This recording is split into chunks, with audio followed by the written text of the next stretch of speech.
ये लोग क्या कहेंगे कि बीमारी से जिस दिन आप बाहर निकल जाएंगे, लोग कुछ नहीं कहेंगे, आप सत्ता पे बैठ जाएंगे। मंदिर में बम धमाका, हाई कोर्ट में बम धमाका, तो कहां गए बम धमाके करने वाले? कहां चले गए? 5 साल में हुआ इसलिए कि उनको पता चल गया है कि जो हिंदू हनुमान मंदिर पे पूजा कर रहा है, इसके दिमाग में तो हनुमान जी हैं लेकिन आंखें मेरी तरफ हैं इसकी, इसलिए बम नहीं रखा जाएगा। अब ये मानिए कि पाकिस्तान बहुत बड़ा चुनौती नहीं है आपके लिए, बहुत छोटा सा मुल्क है। मैं तो उनके मुल्क में भी कहता था भाई 4 सूबों का मुल्क है तुम्हारा, टोटल पॉपुलेशन 20 करोड़ है। मैंने कहा मूर्ख हो, तुम्हारे पास आर्मी है, इतनी दुनिया जमाने का तुम तामझाम करते हो यार।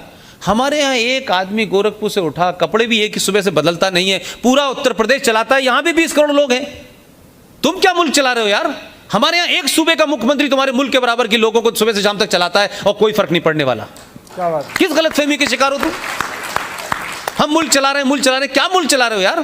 तुम्हारे मुल्क के अंदर पिछले 70 साल में तुम ना तो अल्लाह के सामने आंखें उठा के बात कर सकते हो, और तुमने 70 साल में पाकिस्तान में क्या किया? पाकिस्तान में आज ये स्थिति है कि 70 साल में सबसे पहले जब आज़ाद तथाकथित तौर पे यह देश बटा था, तो पाकिस्तान की टोटल ब्यूरोक्रेसी के अंदर जो सबसे ज़्यादा एलीट लोग थे वो भी मुसलमान थे, लेकिन वो सर्टिफिकेट नहीं इशू हो रहा था पाकिस्तान से कि ये मुसलमान हैं।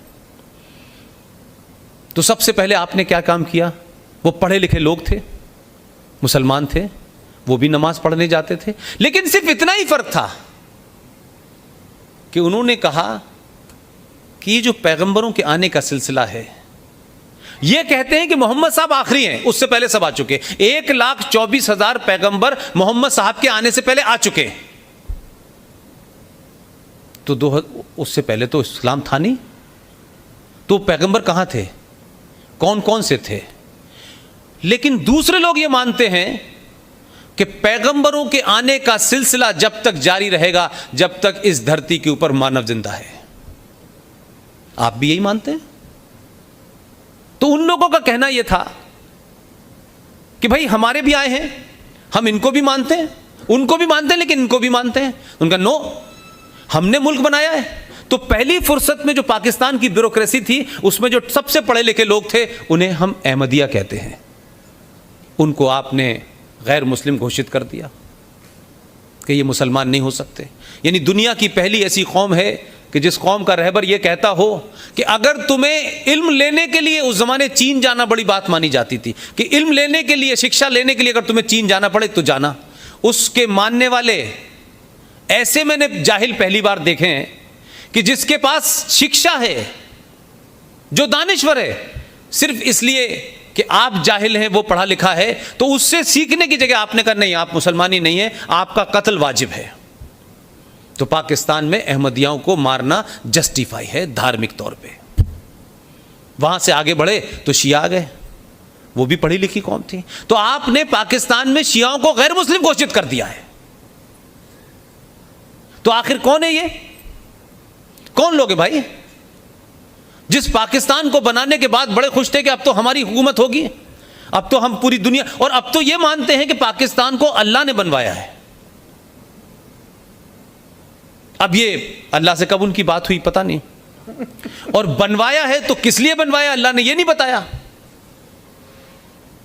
तो अब वहां की स्थिति यह है भाई कि अगर भारत 6 महीने पाकिस्तान का नाम न ले, सिर्फ नाम न ले पाकिस्तान का 6 महीने में, तो आप सोचिएगा इतनी सिविल वार होगी कि आप देखते रह जाएंगे।